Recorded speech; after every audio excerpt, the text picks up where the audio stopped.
2005 წლის 14 ივლისი იყო და ეს დაახლოებით 10 რიცხვამდე დამერეკეს რა ეგრე. მე ხარ ჩამოვალ მე და შეხვდეთ მე. მე დაჯავშნილი მანქანით დავდიოდი აქ ჯავშნილი მანქანა მყავდა და ჩამოვედი დაცვაც მყავდა, ჩემი პირადი დაცვაც მყავდა, მაგრამ საღამოს ეკონომიკის სამინისტრო იყო მაშინ აქეთ თბილისის მარიოტის მეორე მხარეზე მეყენა ღამე მანქანა და იქ რაღაცები გადამიჭერეს მანქანაზე დამიზიანეს, იძულებული იყო მანქანა სერვისში გამეგზავნა და გადავჯექი მეუღლის მანქანაზე და მივდიოდი ხაშურისკენ. და ელიავის ბაზრობას გავცდით თუ არა, ბლოკირება გამიკეთა ეს ორმაშინდისფერო მანქანამ და უკიდან ავტობუსიდან გამოხდნენ სპეცნაზის ფორმაში 7-8 კაცი და ავტომატის ჯერი დაცალეს, შოკერება მოახდინეს ტერიტორიის, უკიდან შუშა, გვერდიდან შუშები ჩამემტრიეს, დაცვა გადავიდა ხელი აწია, მეც გადმომეთმითო იარაღი ქონდა, მაგრამ ხელი არ მოვკიდე იარაღს, იმიტომ ჩამცხრილავდნენ. გადმოვედი ხელი ავწია, გადმოვედი და მოთხარი.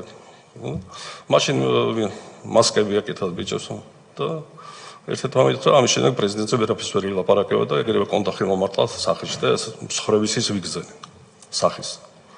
და დავარდი დილს, მივხვდი რომ უკვე ბოლომდე მიიყვანე საქმეს და ერთ-ერთი მე ყოფილი სპორტსმენი ვარ და ბლოკირება გავეკეთე სახის და ბორთი გავხდი რომ ეს დარტყმები ამეცილებინა. 4 ადამიანმა დაახლოებით 9 წლის განმავლობაში ჩექმები მარტო თავში მისწავდნენ. თავში. და ხელები ქონდა სუდაღოლებული მქონდა ხელი. და რო გავიყინე, რო გავჩედი მანქანის რაღაც მანქანას ახლოს მივედი და გავიყინე, რომ თავი დაენებებინათ, იმიტომ თუ ვინ მოძრავებდი არ დამანებდნენ თავს. ხოდა მე იარაღი ამოიდეს, ამოაცალეს იარაღი და წავიდნენ. და მე მაშინ ავდექი და ვერაფერს ვერ ხედავდი, იმიტომ თვალის გუბები ქონდა ძალიან დასიებული და ესე გავიხსენე თვალის გუბეები სისხლი მომდიოდა სულად და იქ არის სამრეც ხავა იყო და იქ გადამიყვანეს ხალხმა მიციყოდნენ იქ და ჩემი ბიძაშვილის მანქანაში იყო გოგონა და დაცვის ბიჭიც.